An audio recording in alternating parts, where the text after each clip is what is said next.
네, 오늘 말씀 창세기 말씀이 되겠습니다. 창세기 1장 24절에서 31절까지 말씀을 보겠습니다. 하나님이 이르시되 땅은 생물을 그 종류대로 내되 가축과 기는 것과 땅의 짐승을 종류대로 내라 하시니 그대로 되니라. 하나님이 땅의 짐승을 그 종류대로 가축을 그 종류대로 땅에 기는 모든 것을 그 종류대로 만드시니 하나님이 보시기에 좋았더라.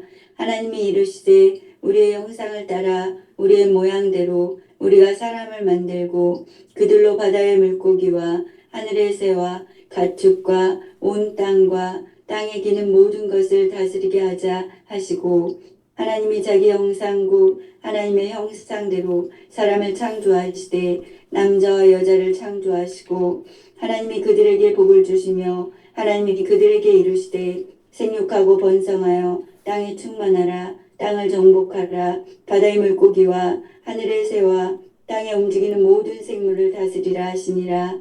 하나님이 이르시되 내가 온 지면에 씨 맺는 모든 채소와 씨 가진 열매 맺는 모든 나무를 너희에게 주노니 너희가 먹을 거리가 되리라. 또 땅의 모든 짐승과 하늘의 모든 새와 생명이 있어 땅에 기는 모든 것에게는 내가 모든 푸른 풀을 먹을 거리로 주노라 하시니 그대로 되니라. 하나님이 지으신 그 모든 것을 보시기에 심히 좋았더라. 저녁이 되고 아침이 되니 이는 여섯째 날이니라. 아멘. 네, 여섯째 날은 주님의 창조의 이제 마지막 날이기도 합니다. 그렇다면 시작하는 날이 있었는데 마치는 날이 있다라고 했던 것처럼 하나님은 당신 자신을 소개할 때 나는 알파와 오메가라. 시작이고 마지막이라 하신 말씀을 우리가 생각하면서 이 마지막 여섯째 날을 접해야 하겠습니다. 자, 이 여섯째 날에 주님은 총정리를 하시죠. 다섯째 날에 물에 있는 그 큰 짐승과 물고기를 짓고 하늘에 있는 새들을 지었는데 여섯째 날에는 땅에 있는 것들을 짓는 것을 기록하고 있습니다. 땅에 있는 가축들, 생물들, 짐승들, 기는 것들, 그 모든 땅에 있는 것들을 짓습니다. 그러시고 사람을 지어서 올째는 물과 하늘에 있는 것을 지었다면 여섯째 날에는 땅에 있는 짐승과 가축 그리고 사람을 창조하시는 것을 알 수 있습니다. 그리고 이 모든 그 것들을 사람에게 다 먹게 하시고 또 풀들은 가축들에게 먹게 하신다는 것을 말씀하면서 여섯째 날에 가장 중요한 것이 뭐냐면 사람에게 이 모든 것들을 주시고 다스리게 하신다는 거예요.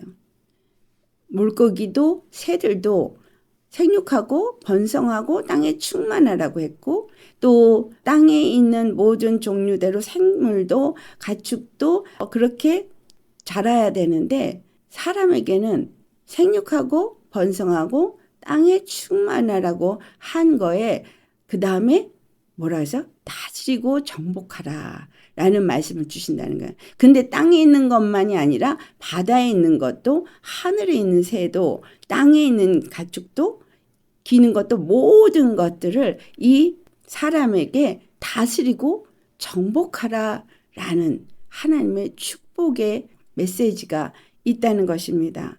그래서 우리가 무엇을 알 수 있냐면 모든 창조물은 사람을 위해서 지어졌구나라는 걸 알 수 있습니다.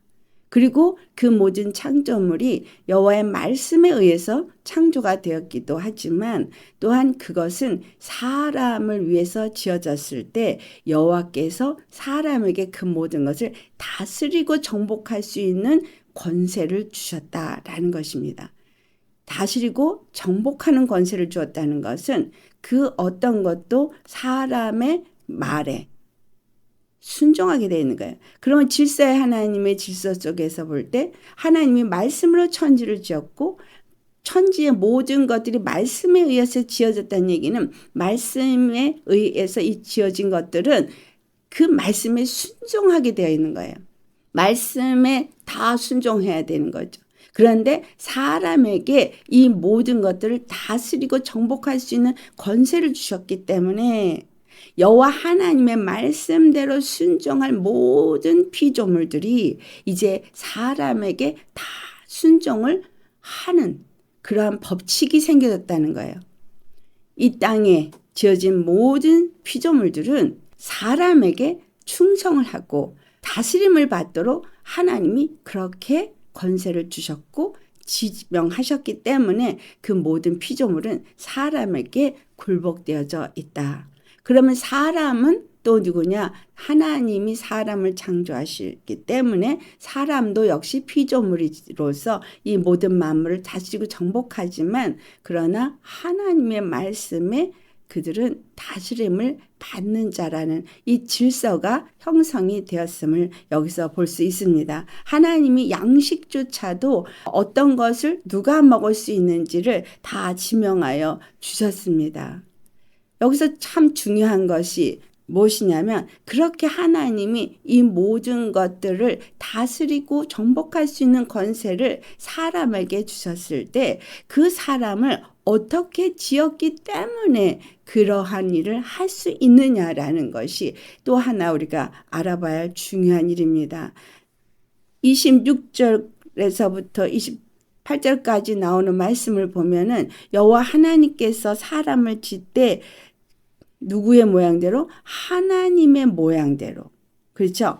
하나님의 말씀하시길 우리가 우리의 모양대로 우리가 사람을 만들고 그렇게 말씀하셨잖아요.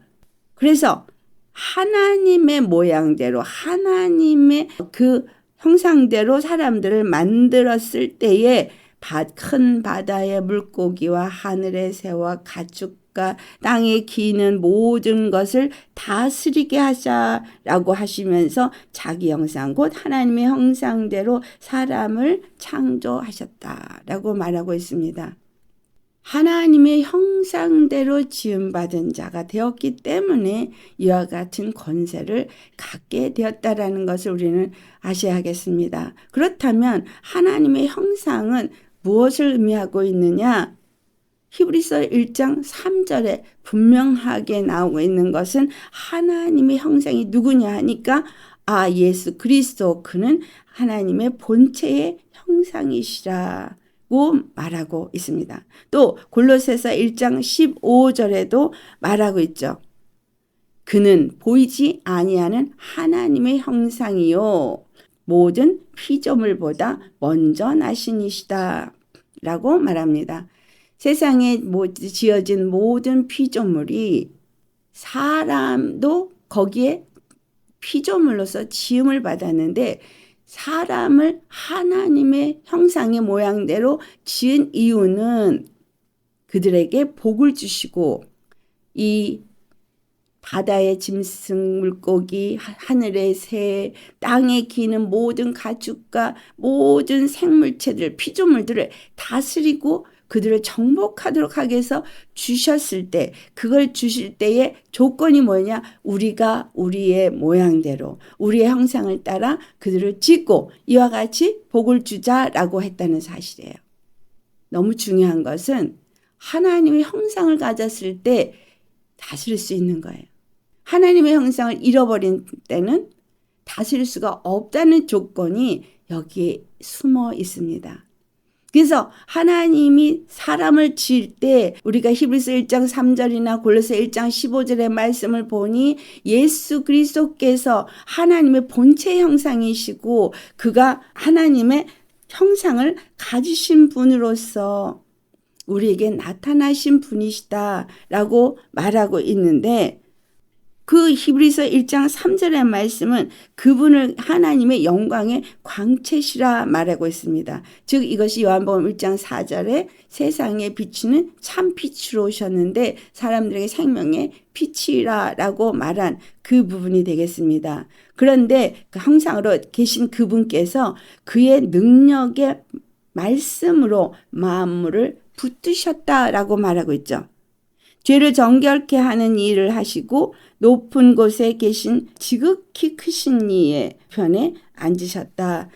즉 여기서 말하고 있는 건 하나님의 말씀으로 천지 만물을 지으신 그때에 말씀이 하나님과 함께 천지를 지으셨던 그분이 육신으로 이 땅에 오셔서 말씀이 육신이 되어 오신 그분을 우리가 보니까 하나님의 영광의 광채시요 본체의 형상이더라 라고 말하고 있습니다. 그런데 그가 능력의 말씀으로 만물을 붙들고 계시다라는 거예요.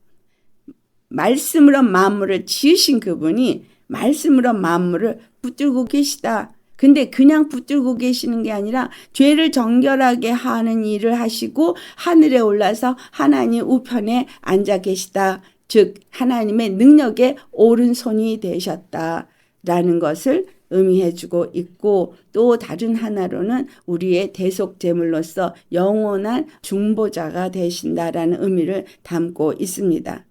그렇다면 우리가 이 여섯째 날에 이 지음받은 것들 속에서 하나님이 여기서 말해주고 있는 것을 이 마지막 때에 우리가 비유해서 찾아서 헤아려 보기를 원합니다. 그것은 하나님의 모든 창조의 그 시작부터 끝까지 하신 이유가 무엇이냐라는 거죠. 베레시트에 담아져 있는 그 의미가 바로 그것을 나타내고 있습니다. 태초에 하나님이 천지를 시작하실 때에 그 일을 맞추실 때에 분명하게 하나님이 하시고자 하는 것은 바로 사람이 이 모든 일을 다스리고 정복하게 하게 하시는 것이 하나님의 뜻이다라는 거죠. 그리고 그렇게 하기 위해서 하나님의 형상을 따라서 그를 지었다라는 이 말씀 속에는 어떤 말씀이 담겨져 있느냐면 하나님의 형상으로 지음받은 사람이 그 모든 피조물을 다스리는 나라 왕국이 세워지는 것이다라는 것을 우리가 아셔야 하겠습니다. 그런데 아담은 하나님의 형상으로 지음받아서 이 모든 축복을 가졌어요. 다스리는 자로서 하나님이 세우셨는데 그가 그 다스리는 권세를 잃어버림으로 말미암아서 하나님의 형상이 무너졌다라는 거예요. 여기서 하나님의 형상에 대해서는 히브리서 1장 3절이 정확하게 우리에게 표현을 하고 있습니다. 말씀으로 천지를 지신 그분은 하나님의 영광의 광채시다. 그렇다면 하나님이 처음 지은 사람도 하나님의 영광의 광채인 것입니다. 즉 다시 말하면 하나님의 영광을 나타내는 자라는 거예요. 하나님의 영광을 나타내는 자요. 그는 하나님의 형상을 입은 자죠. 하나님의 본체 형상을 입은 자입니다. 그렇죠? 예수 그리스도 한 번만으로만 히브리서 1장 3절은 말했지만 그 다음에 그것을 우리가 사람하고 빗대어서 얘기를 한다면 처음 지음받았을 때 사람은 하나님의 영광을 나타내는 광채였다는 거죠. 하나님의 영광 그 자체였다는 거예요. 왜? 하나님이 그를 지으셨으니까. 그리고 그는 하나님의 본체의 형상을 가졌으니까 그 본체의 형상이다. 그리고 그가 만물을 다스리는 자가 되었기 때문에 정복하고 다스리는 자가 되었기 때문에 만물을 뭐 하는 자야? 붙드는 자가 되었었다는 거예요. 첫사람 아담은 만물을 붙들고 만물을 다스리고 만물이 그 발 앞에 복종하고 만물이 그의 명령을 따라서 움직이게 되어져 있었다라는 것을 우리는 알아야겠습니다. 그런데 그 아담이 범죄함으로 인해서 그 형상을 잃어버렸다라는 말이 히브리서 1장 3절을 가지고 비교하면 하나님의 영광을 잃어버렸다. 하나님의 영광의 광채를 잃어버렸다. 하나님의 형상을 잃어버렸다. 만물을 붙잡고 다스리고 정복하는 권세를 잃어버렸다라는 말입니다. 그래서 첫사람 아담이라고 말하는데 사실상 첫사람 아담은 그 형상을 잃어버리고 죄로 말미암아서 타락하면서 아담이라는 이름 자체를 잃어버린 거예요. 그냥 사람이 됐습니다. 그래서 이 창세기 1장 26절에서 28절까지의 말씀을 하나님의 형상을 입은 자로서 정복하고 다스릴 수 있는 그러한 권세를 가진 자가 되었었다면 창세기 5장 3절로 가면은 아담이 범죄하고 난 이후에 그가 자기를 닮은 자기의 형상을 닮은 아들을 낳아서 이름을 셋이라 하였다라고 하면서 거기에 나오는 말씀이 자기의 형상입니다. 하나님의 형상이 아니라 사람의 형상으로 나왔다라는 것을 말해주고 있어요. 그래서 하나님의 형상을 가졌을 땐 담인데 사람의 형상을 가졌을 땐 담이 아닌 사람이다라는 거예요. 그러면 하나님의 형상과 사람의 차이는 무엇이냐? 이것은 창세기 2장 7절의 사람의 창조의 대략을 볼 때에 우리가 그것을 알 수 있겠습니다. 창세기 2장 7절의 말씀을 보면 하나님이 흙으로 사람을 만드시고 라고 말했어요. 근데 하나님이 흙으로 사람을 만드셨다고 할 때 사람만 흙으로 만드셨냐 하면 그 모든 가축들과 짐승들도 동일하게 땅에서부터 그들이 만들어져 나오게 되었음을 말하고 있어요. 그렇다면 사람이 흙으로 지어졌다, 가축과 짐승들이 흙으로 지어졌다, 모든 피조물이 흙으로 지어졌다 하는 이 말의 의미는 무엇을 의미하느냐? 그들이 혼을 갖고 있고 육을 갖고 있는 존재로 지어졌다라는 의미입니다. 육을 갖고 있고 혼도 주어졌어요. 근데 그 혼이 주어졌을 때 그 혼은 왜 주어졌느냐 하면 하나님의 말씀으로 짓고 그 말씀대로 순종하도록 하기 위해서 그들에게 혼이 주어졌습니다.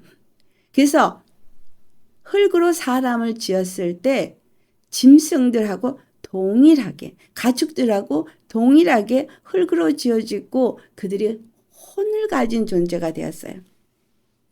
그래서 그 혼을 다른 말로 신학적으로 사람들은 각혼이라 이렇게 표현을 하지만 그것은 흙으로 지어진 사람의 혼이나 흙으로 지어진 가축과 짐승의 혼이나 동일하다라는 거예요. 혼적인 존재로 지어졌을 때 그들은 하나님의 말씀에 순종해야 되는 피조물로서 지어졌다는 의미를 담고 있습니다. 그렇다면 아담과 짐승의 차이는 무엇이냐? 그거죠. 흙으로 지어진 그 아담이 아닌 사람, 흙으로 지어졌을 때 사람, 또 흙으로 지었을 때 짐승, 이들은 하나님의 말씀에 순종을 하지만 그들 나름대로의 뭐가 있어요? 생각이 있고 감정이 있고 의지가 있게 지어졌습니다. 그것이 혼적인 부분이에요. 우리는 그 혼적인 부분을 인격이라고 말하죠. 그래서 지성과 감정과 의지가 있습니다.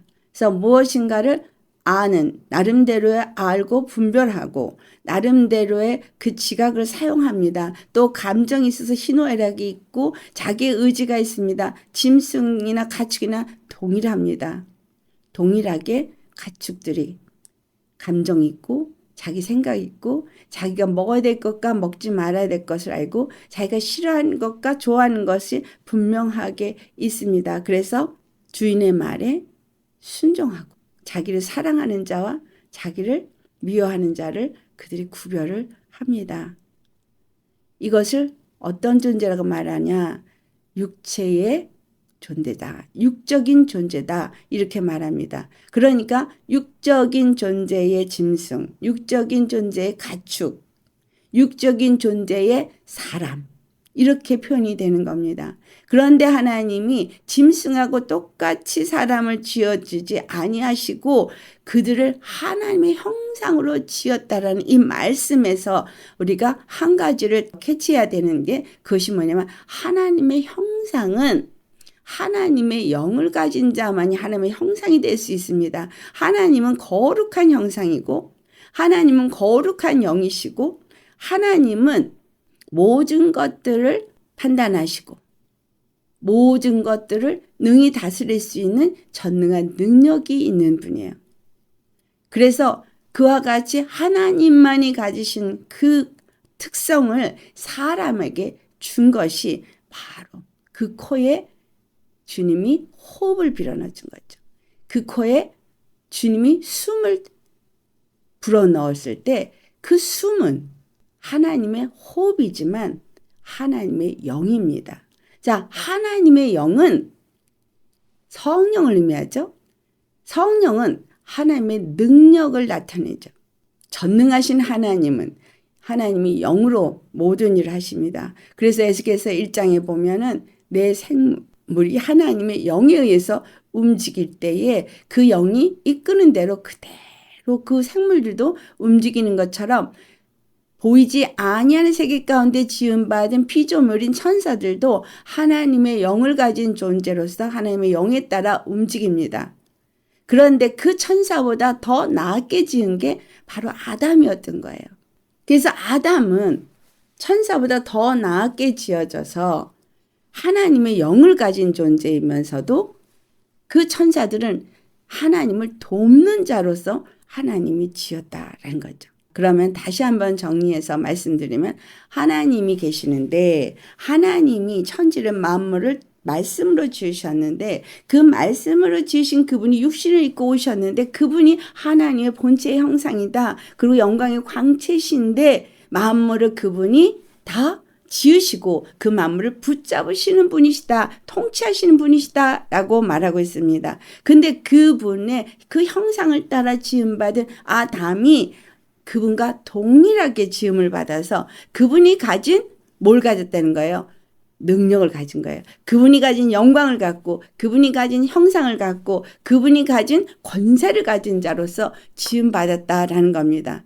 그것이 바로 아담의 권세였어요. 영으로 지음을 받은 자인 거예요. 하나님의 영을 받으니까 그 영에 의해서 그 영으로 말미암아 그 영이 어디에 있는 영이에요? 하나님 안에 있는 영이에요. 예수 그리스도 안에 있는 영이에요. 성령님이세요. 그 영을 아담이 같이 가지면서 그때 당시에 아담은 하나님과 하나가 돼서 한 영으로 그 모든 것들을 다스리고 정복할 수 있는 권세를 가진 자로서 세상 만물을 다스릴 수 있는 자, 능력자였다라는 사실입니다. 너무나 엄청난 축복의 역사가 이 여섯째 날에 있었던 겁니다. 그래서 모든 지음받은 것들에서 구별되어져서 아담이라는 존재가 형성이 되었습니다. 아담은 그 모든 권세를 가졌기 때문에 임의로 모든 것을 할 수 있었어요. 하나님이 그 모든 것을 임의로 다스릴 수 있게 했어요. 하지만 하나님의 존재 앞에서 그들은 피조물이기 때문에 하나님이 법을 정하셔서 한 법을 정하신 거예요. 동산 중앙에 있는 나무의 실과는 먹지 마라.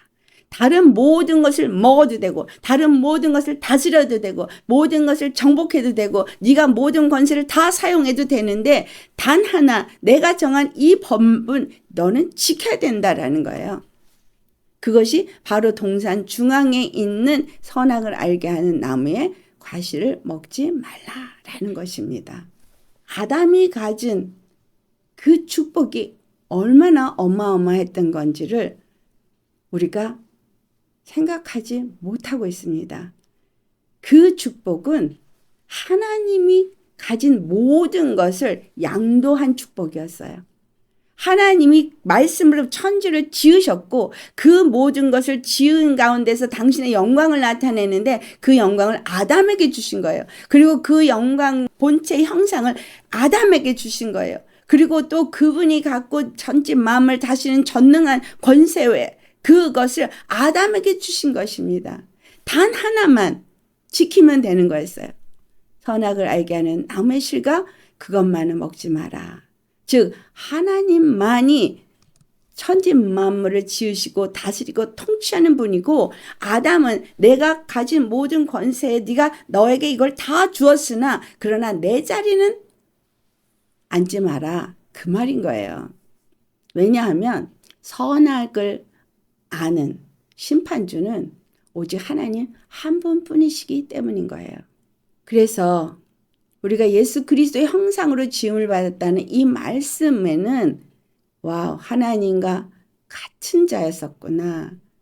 그렇게 예수님과 같은 존재로 우리가 지음을 받았었구나 라는 것을 아셔야 합니다.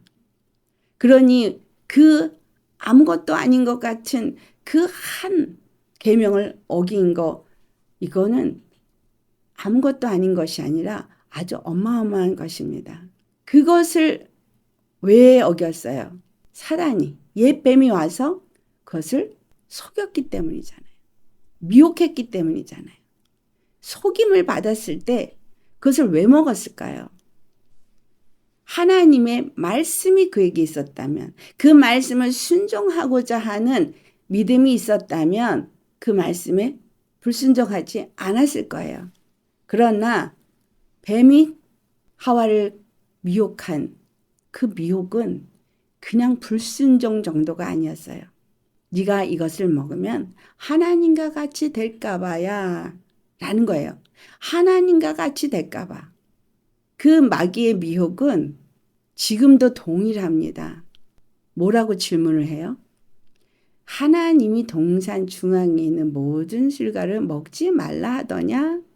아니, 이 동산 중앙에 있는 실과만 먹지 말라고 했어. 그것을 먹은 날에는 정령 죽을까 했어 라고 말하면서 거기에 이미 미혹이 돼서 진짜 죽을까 하는 것이 들어가 있죠. 우리에게도 항상 이 마귀의 유혹은 그렇게 다가옵니다. 그래서 주님은 이 모든 것을 통해서 우리에게 무엇을 말해주냐 하면 예수 그리스도를 통해서 하나님이 이루고자 하신 일을 이루시기 위해서 이 모든 것들은 하나님의 계획 속에 있었던 것이다 라는 거예요. 그래서 에베소 1장에 그 예정론을 말하는 것이 뭘 말해요? 예수 그리스도 안에서 예정되었다 라는 말이 무엇을 예정하느냐 하면 그게 바로 10절의 말씀이에요. 에베소 1장 10절. 예수 그리스도 안에서 하늘에 있는 것이나 땅에 있는 것이나 그 모든 것들이 다 통일되게 하시라는 것이 하나님의 뜻인 거예요. 그 통일이라는 단어의 의미는 예수님이 모든 만물의 통치자가 되는 것을 의미하고 있습니다. 그리고 그 통치가 어떻게 이루어지는 일을 정확하게 나타낸 것이 바로 마지막 아담으로 오신 예수 그리스도에 의해서 나타나지고 있습니다.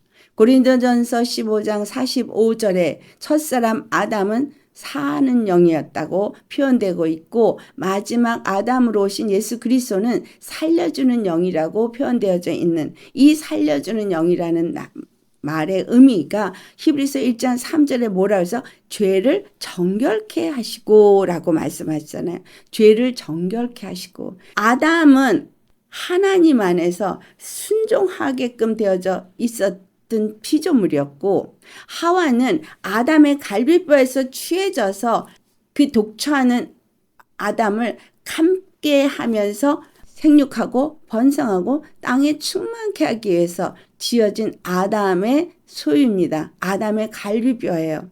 그러니까 아담의 분신인 거죠.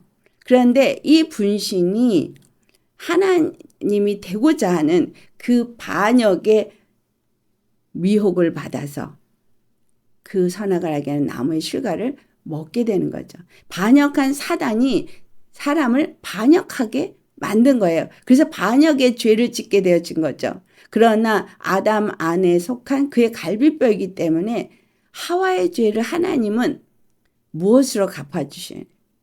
창세기 3장에 하와의 죄에 대해서 일어나는 벌은 남편을 사모해야 되고 해산에 수고를 해야 되는 것만 주어졌다는 사실이에요. 그리고 아담의 죄는 불순종함으로 인해서 땅이 저주를 받아서 일평생 땀 흘리는 수고를 해야 양식을 얻을 수 있게 되었다는 거죠. 여러분, 주 안에서 지금 이 모든 것들이 주어지고 있는 깊은 의미는 무엇을 말하고 있느냐?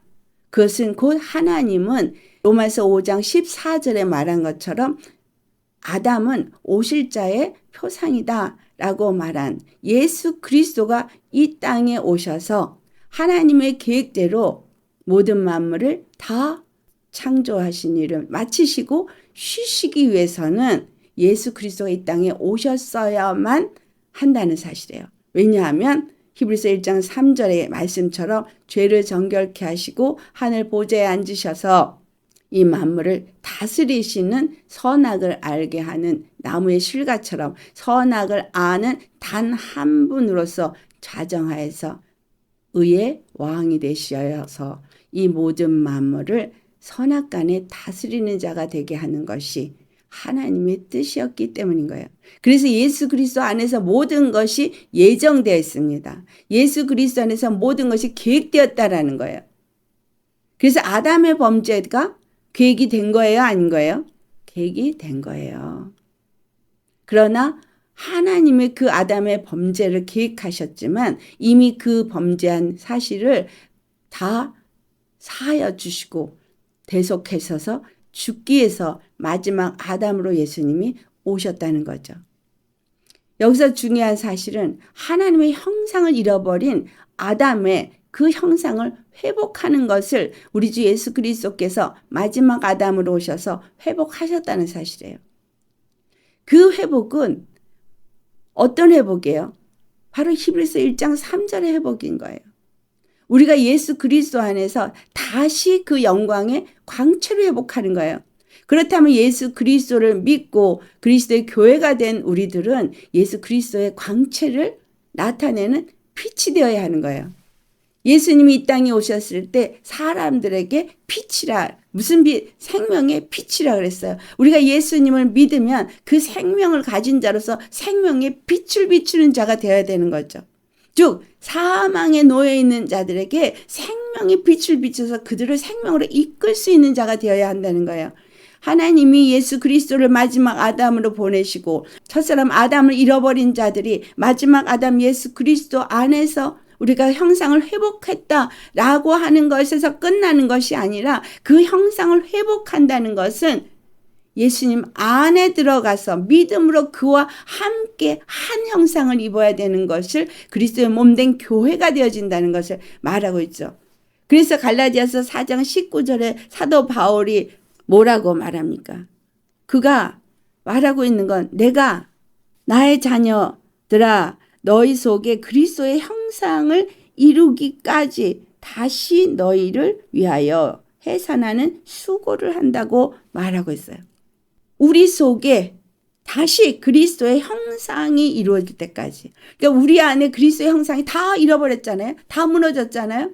하나님의 형상을 잃어버렸어요. 하나님의 형상은 뭐예요? 거룩함, 의로움, 그 다음에 천지는 만물을 다스릴 수 있는 권세를 가진 형상인 거예요. 하나님의 영을 가진 형상인 거예요.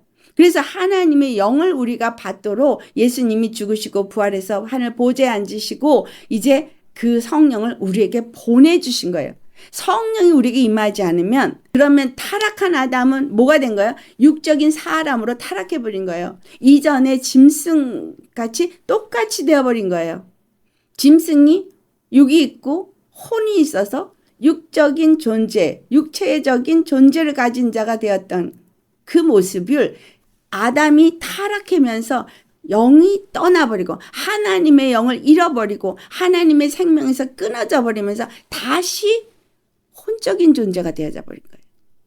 사람의 영혼에 지어졌던 사람들이 그러면 영혼이 없는 거냐? 아니요. 그게 아니고 하나님의 영을 잃어버리면서 하나님이 사람을 지을 때 영적인 존재로 지었기 때문에 하나님의 영이 부어진 그 순간부터 사람은 영혼, 몸이라는 세 부분의 존재가 된 거예요. 그런데 하나님의 영이 들어와서 우리의 혼을 지배하고 혼은 육을 지배하면서 하나님의 영의 지시를 받아서 모든 인격이 지성과 감성과 의지가 하나님의 뜻을 이루고 하나님이 명령하신 그 명령을 이루어가는 그런 형상을 가진 자였었는데 타락을 한 그 순간에 하나님의 형상을 잃어버리면서 하나님의 영이 떠나고 하나님의 생명이 끊어지니까 그 다음에는 누가 지배를 하게 됐어요?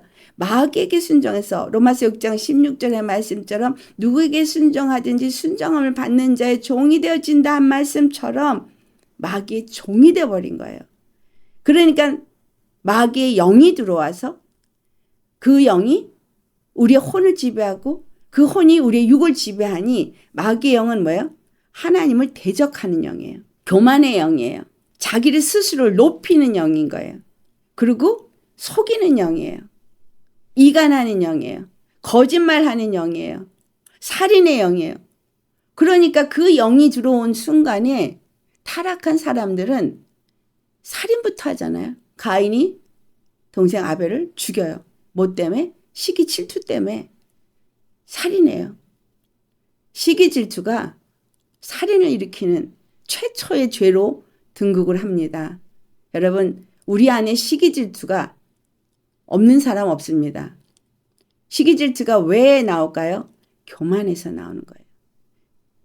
자기가 높아지고 싶은, 자기가 인정받고 싶은 이것 때문에 시기 질투가 나오는 거거든요. 시기 질투에서 살인이 나오는 거고, 그리고 유리 방황하는 자가 되어지죠. 가인이 죄가 3, 4대를 내려가면서 더욱더 우리 안에 그 죄악의 사람들은 자기의 모양을 따라 자기의 자녀들을 낳으니 그 부모가 가진 죄성을 그대로 그 자식이 물려받고 또 그 다음에 그 죄성을 그 자식이 물려받는데 엄마 아버지의 죄성을 그대로 물려받으니 자손이 내려가면 내려갈수록 더 타락한 존재가 나온다라는 것은 기정사실인 거예요. 하나님의 형상을 잃어버리되 완전히 잃어버렸어요. 그래서 사람들의 인격은 지성은 뭐예요? 세상에 자기 지식을 높이기를 꿈꾸고 있고 그 세상의 지식으로 만족하고 있고 그거를 자랑하고 있고 그것으로 교만해지고 있고 감정은 자기의 육적인 정욕과 사욕을 채우는데 만족하기 위해서 움직이고 있고 의지는 그러한 뜻을 이루기 위해서 움직이고 있습니다. 완전히 타락된 그 형상, 이거를 예수 그리스도의 형상으로 바꾸는 작업이 믿는 자의 작업인 거예요. 믿는 자의 작업, 하나님의 형상을 다시 회복하려니 하나님의 영을 받아야 돼요. 그래서 하나님은 성령을 보내주신 거예요. 모든 믿는 자에게 성령을 보내주시니 성령이 우리 안에 임하시면서 성령이 무엇을 해야 되는 거예요? 첫째는 성령께서 우리의 주인 노릇을 해야 되는 거예요. 마귀가 쫓겨나가고 하나님의 영이 우리의 주인이 되어야 되는 거예요. 하나님의 영이 우리의 주인이 되어지면 하나님의 뜻으로 우리를 인도하시죠. 하나님의 뜻대로 혼이 영에 순종을 해야 돼요. 근데 문제가 뭐가 생겼느냐? 영은 혼을 지배하고 혼은 육을 지배하게끔 되어져 있는데 하나님의 영이 우리 안에 들어와도 마귀의 영이 여전히 우리 혼을 지배하고 있는 것에서 벗어나지 못했기 때문에 하나님의 영이 우리의 혼을 지배하고 우리의 혼이 육을 지배해서 하나님이 원하는 결실을 맺게 하지 못하게 만든다는 사실이죠. 그래서 사람들 속에 두 나라가 존재하게 되는 거예요. 하나님의 영을 받은 하나님의 나라가 있는가 하면 그것을 빛의 나라 말하죠. 다른 하나는 아직 우리의 그 지성과 감정과 의지라고 말하는 인격체가 아직은 마귀의 영에 지배받는 혼적인 부분을 갖고 있기 때문에 하나님의 영의 지배를 안 받으니 두 나라가 된 거예요. 육은 누굴 따라요? 혼이 지배하는 대로 따라요. 영이 지배하는 걸 따르면 얼마나 좋겠어요. 그런데 육은 혼을 지배를 받게 되어져 있어요. 혼은 영의 지배를 받아야 돼요. 그래서 예수님을 믿은 우리가 영과 혼 사이에 막힌 담이 헐어 벌어져야 되는 것이 바로 십자가인 거예요. 내 생각과 내 욕심, 내 탐심, 내 교만함, 내 지성이라고 감정이라고 의지라고 해와서 의지해왔던 나라고 쓰는 존재가 완전히 십자가에 못 빠지고 부서져야 그때 하나님의 영의 지배를 받는 혼이 되어지는 거예요. 하나님의 형상을 우리는 회복을 해야 돼요. 하나님의 형상을 회복하려면 첫사람 아담이 가졌던 그 형상이 그대로 나타나서 영광의 광채가 비춰져야 되고 하나님의 그 본체의 형상이 나타나는 예수 그리스도를 닮아야 되고 또한 세상을 정복하고 다스릴 수 있는 권세가 나타나야 되는 거예요. 영권이 있어야 되는 거예요. 육체에 사는 동안에 그럴래니 이 혼적으로 변화되지 않은 죄 사람이 죽어져야 되는 거죠. 너희 속에 그리스도의 형상이 이루어질 때까지 해산한 수고를 한다고 사도 바울이 말한 그 수고는 끊임없이 말씀을 그들에게 먹인 거예요. 말씀으로 뭘 얘기한 거야? 예수님이 누구신지, 하나님의 뜻이 무엇인지, 구약에 기록된 말씀들이 무엇을 의미하는지 말씀으로 계속해서 가르쳐 주는 거예요. 말씀을 그렇게 주는데도 믿지 않는 거예요. 고린도 교회 같은 경우는 은사가 충만했는데 그 은사는 자랑을 할지 모르지만 십자가에 죽는 그것이 얼마나 중요한지, 너의 혼적인 변화가 일어나는 것이 얼마나 중요한지 거기에는 관심이 없었던 겁니다. 여러분, 오늘 우리 예수 믿는 사람이 하나님의 형상을 회복해야 되거든요. 이 6째 날에 일어나는 일이 하나님의 형상을 가진 아담이 세워지는 거예요. 그 일이 이 마지막 때에 주님이 이루고 계시는 일이기도 한 것입니다. 그래서 우리 안에 이 마지막 때에 예수님이 오셔서 우리 앞에 그 본을 보여주신 것이고, 하나님의 형상을 가진 자가 어떤 삶을 살아야 될지, 그리스도의 사람들이 어떤 사람이 되어야 되는지를 보여주신 거예요. 그래서 예수님이 이 땅에 오시고 십자가에 죽으시고 부활하셔서 하늘에 올라가시면서 죄를 정결케 하는 일을 하신 이후부터는 성령이 우리 믿는 자 안에서 바로 이 일을, 하나님의 형상을 회복하는 일을 하시는 거예요. 하나님의 형상을 회복하는 일에 우리가 자의로 거기에 동참을 해야 되는 거예요.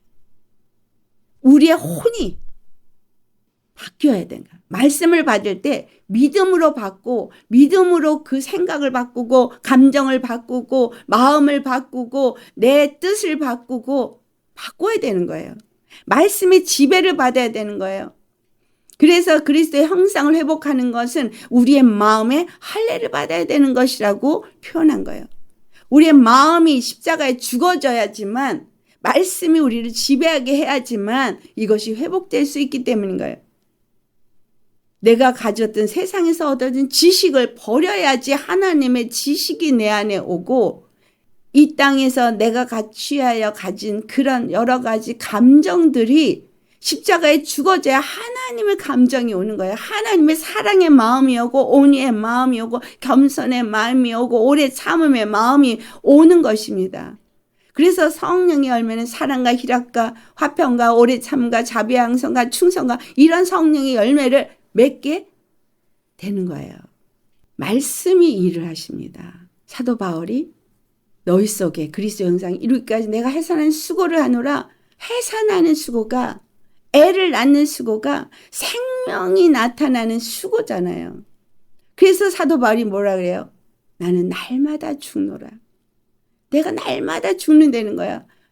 내가 죽지 않으면 너희에게 이 해산의 수고를 내가 할 수 없기 때문에, 내가 죽어야 너희에게 그리스도의 형상을 회복할 수 있게 하기 때문에 내가 죽는다는 거예요.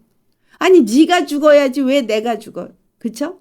사도 바울이 너희들 죽어 라고 안 하고 내가 죽는다 그랬어요. 왜? 바로 날마다 내가 죽는 이유는 내 안에 있는 생명이 내 육체 가운데 나타나게 하려 함이라. 내 영에 있는 생명이 내 육에 나타나려니 내 혼이 죽어야지만 나타나기 때문에 죽는다는 얘기를 하는 거예요. 본을 보이겠다 이 말이죠. 너희의 그 혼적인 부분이 죽지 않으면 너희 안에 있는 영 안에 있는 하나님이 주신 생명이 너희 육체에 나타날 수가 없어. 너희 육체가 변화돼서 정말 산자가 되어지지 않으면 부활에 이를 수 없어. 이 말이 고린도전서 15장에 말하는 거예요. 모든 것들이 형체를 가졌다. 새는 새의 형상이 있고, 달은 달의 형상이 있고, 별은 별의 형상이 있고, 다 형체가 있는데 형체를 가진 자마다 그 영광이 있어. 너희들은 누구의 형체를 가졌냐? 누구의 형상을 가졌냐? 누구의 영광을 가진 자냐? 무엇을 바라느냐? 저 새도 새로 지어졌고, 저 가축들도 가축적으로 지어져서 자기 나름대로의 형체를 가지고 있어. 그리고 그 나름대로 영광이 있어요. 그렇죠? 지금 6째 날에 그걸 말해주고 있어요. 형체를 가진 자들은 자기 나름대로 영광이 있고 그 영광을 나타내고 있습니다. 그러나 아무리 그들이 형체를 갖고 있고 아무리 그들이 대단한 영광을 갖고 있다고 할지라도 그것은 한낱 그냥 죽음을 흙으로 돌아가는 형상일 뿐이다 이 말이에요. 하나님이 우리에게 준 형상은 영원히 죽지 않는 형상. 하나님이 우리에게 주신 형상은 영원한 하나님만이 가지신 영광의 형상. 그렇기 때문에 이 형상이 내게서 나타나도록 내가 날마다 죽는다는 것을 사도 바울이 말한 것이고, 너희들 내가 날마다 죽을 때에 내 생명이 죽을 육체 가운데 나타나는 거 봤지? 바로 중요한 건 바로 이 생명이야 라는 것을 보여주기 위해서 내가 날마다 죽노라, 내가 해산하는 수고를 하노라 라고 말한 거예요. 그 생명이 나타나는 수고를 한다는 거예요. 우리가 왜 십자가를 져야 합니까? 왜 내가 날마다 나 자신을 부인하고 예수 그리스도가 내게 준 내 몫의 십자가를 지고 왜 예수님이 가신 길을 따라가야 되느냐? 바로 내 안에 주신 생명이 나타나서 영원한 생명에 이르게 하기 위한 것이기 때문이라는 거예요. 우리는 영만 거듭나는 게 아니에요. 혼적인 변화가 일어나야 되고요. 혼적인 변화가 일어나면 육적인 변화가 일어나서 육까지 달라져요. 영이 하나님의 영을 가졌죠. 하나님의 영은 영원하죠. 죽지 않죠. 그렇죠? 그러면 혼은 어때요? 하나님의 영혼이 되어버리면 그 영혼도 영원히 죽지 않아요. 육은 어떨까요? 우린 흙으로 지어진 육인데, 그러나 영과 혼이 완전히 하나님의 영의 사람이 되어져서 육이 지배가 되어지면 육체 역시 죽지 않는 육체가 된다라는 거예요. 그래서 부르신 자들을 의롭게 하시고 의롭게 하신 자들 또한 영화롭게 하셨다라는 말씀.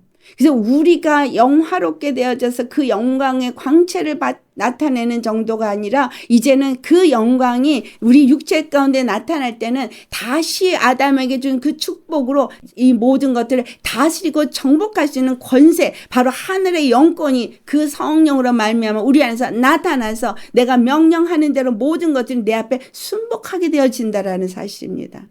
육체의 피조물, 육적인 저 가축과 같은 피조물이 되어 있을 때는 아담이 사단에게 순종함으로 모든 아담의 권세 아래서 순종해야 되는 모든 가축이고 피조물이 다 사단에게 순종하게 됐어요.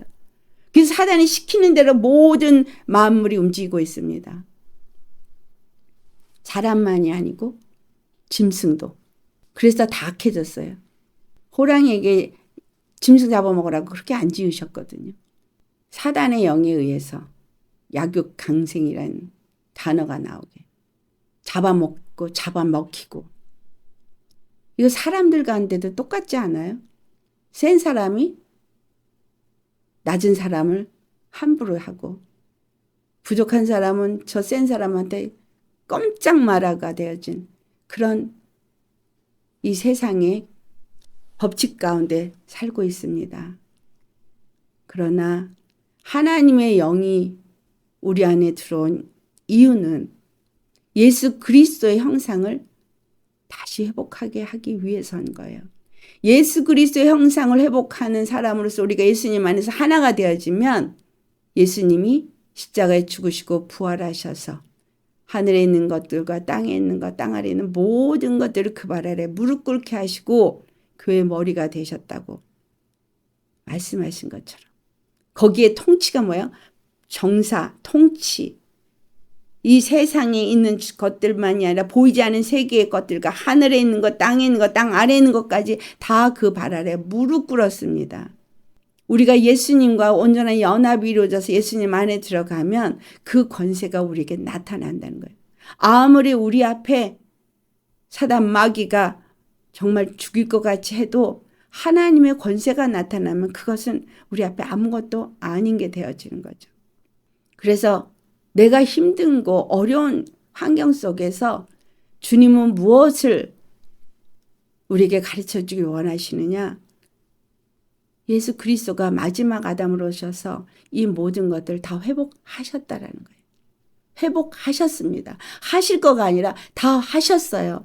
우리가 믿음으로 예수 그리스도 안에 들어가서 그 형상을 회복하면 그 정말 창세기 1장 26절에서 28절에 사람에게 준 그 복, 그 엄청난 축복이 다 회복이 되어진다라는 거예요. 주 안에서 우리가 어떤 사람이 되어져야 할 것인가. 제 6째 날에는 할 얘기가 엄청 많습니다. 그래서 다 할 수는 없고요.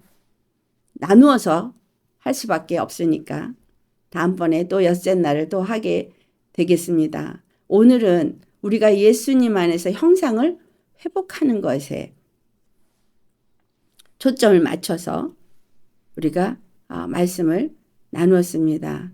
여러분, 정말 내가 예수 그리스도 안에서 형상을 입기 위해서 노력해야 된다. 그게 아니죠. 잃어버린 축복을 다시 되찾는다. 그거예요. 주 안에서 여러분, 그렇기 때문에 교회는 그리스도를 머리로 모신 그의 몸된 교회라는 거예요. 반드시 선악간에 그 모든 것을 아시고 만물의 통치자가 되신 예수님을 머리로 모신 자로서 우리가 그분의 법에 따라서 살아야 돼요.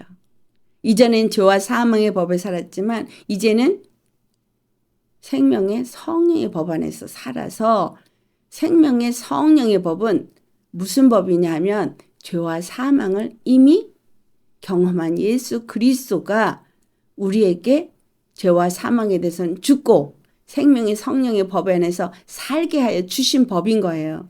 그래서 죄와 사망의 법에서는 죽고 생명의 성령의 법에서 사는 자가 되어져야 형상의 회복이 이루어지는 겁니다. 예수님을 머리로 모신 자로 살고 생명의 성령의 법에 놓인 자로 살면서 주님이 우리의 머리가 됐으면 그분이 지시하는 말씀을 따라 순종하면서 나아갈 때 그 영의 지배를 받게 되고 하나님의 영이 우리 죽을 육체 가운데 생명으로 나타나서 생명이 왕노릇을 하니 사망은 꼼짝 못하게 된다는 거예요. 내 영과 내 혼과 내 육이 생명 역사를 한다면 사망은 꼼짝 못합니다. 사망을 이기신 분이 그분의 생명이잖아요. 그 생명을 우리에게 주셨다는 거예요. 그 생명을 가진 사람은 사도 바울이 내가 날마다 죽노라 한 것처럼 십자가 길 갈 수 있는 거예요. 왜? 죽으면 살 거니까. 살아도 영원히 살 거니까. 그런데 우리에게는 이 땅에서 해야 할 일이 남았어요. 그렇기 때문에 하나님이 그 사명을 마칠 때까지는 절대 죽지 않게 하십니다. 근데 찌질이같이 살게 하는 게 아니라 예수의 이름의 권능을 사용하면서 살게 하시기를 원하신다는 사실이에요. 정말 믿는다면 예수 그리스도 안에서 사는 자라면 그 권세를 누리면서 세상에 빛을 비추면서 하나님의 그 뜻을 이룬 자로 살 수 있는 겁니다. 할렐루야. 여러분, 주 안에서 우리가 어떤 자가 되어야 하겠는가? 그리스도의 형상을 회복하고 그 하나님이 주신 그 축복을 갖도록 이 교회에게 준 은혜, 선물 가볍게 생각하시면 안 됩니다. 그래서 정말 힘들다. 정말 이렇게 꼭 해야 돼? 이런 식으로 믿는 거 말이 안 되는 거예요. 가장 좋은 것을 내 앞에 주기 위해서 속아서 생겨진 죄악의 그 사람들을 버리고 하나님을 닮은 아름다운 축복의 사람으로서 변화되어 가는 과정인데 기꺼이 버려야 되지 않겠습니까? 여러분, 정말 믿음의 소망이 무엇입니까? 왜 예수님을 믿으세요? 이 땅에서 잘 먹고 잘 살라고 예수님 믿으십니까? 그렇다면 그건 잘못 생각하신 거예요. 잠깐의 어떤 위로받고자 예수님 믿으십니까? 예수님이 우리에게 주는 축복은 우리가 상상도 하지 못하는 너무나 엄청난 축복인 것입니다. 아담이 가졌던 것을 이제 예수 그리스도 안에서 다시 우리에게 주셨어요. 창조의 6째 날에 이루어졌던 이 일은 하나님은 반드시 이루십니다. 그래서 이 마지막 때에 이 6째 날에 하나님은 이 일을 이루신다는 사실을 아셔야 하겠습니다. 반드시 그리스도의 형상을 회복하시는 일을 이루시는데 이것을 믿고 따라 순종하는 자는 얻을 것이고 그렇지 않은 자는 잃을 것입니다. 주 안에서 이 모든 것이 저와 여러분의 축복이 되시 것을 믿고 그리고 내 것으로 만드시기를 예수님의 이름으로 축원합니다. 아멘. 기도하시겠습니다. 할렐루야. 거룩하신 아버지 참 감사드립니다. 아담의 창조가 정말 얼마나 엄청난 창조였는지를 우리에게 오늘 말씀으로도 깨닫게 하시고 그것을 회복하기 위해서 예수 그리스도께서 십자가에 죽으시고 부활하셨음을 우리에게 또 말씀으로 주신 주님 감사드립니다. 예수 그리스도 안에서만 그 형상이 회복될 수 있고 예수 그리스도 안에서만 그 잃어버린 축복을 다시 되돌릴 수가 있게 하신 주님의 은혜를 오늘 우리가 받았습니다. 정말 그 은혜와 축복과 그 형상 회복을 위해서 예수 그리스도 안에서 날마다 육에 대해서는 죽은 자가 되어지고 하나님의 말씀 안에서 예수님을 닮아가는 우리가 되어질 수 있도록 우리 육의 사람을 부인하고 죄와 사망의 노인자는 벗어버리고 오직 생명의 성령의 법 안에 노인자로서 매일매일 주님과 동행할 수 있는 영과 혼과 몸이 온전히 예수님 안에서 회복될 수 있는 자로 흠도 없고 거룩한 자로 잘 보존되어지는 우리의 삶이 될 수 있도록 성령님 우리와 함께 하시고 우리를 가르쳐 주시고 늘 믿음을 주시고 인도하여 주옵소서. 감사하고 우리의 단 한 분 구원이 되신 예수님의 이름 받들어 기도드리옵나이다. 아멘.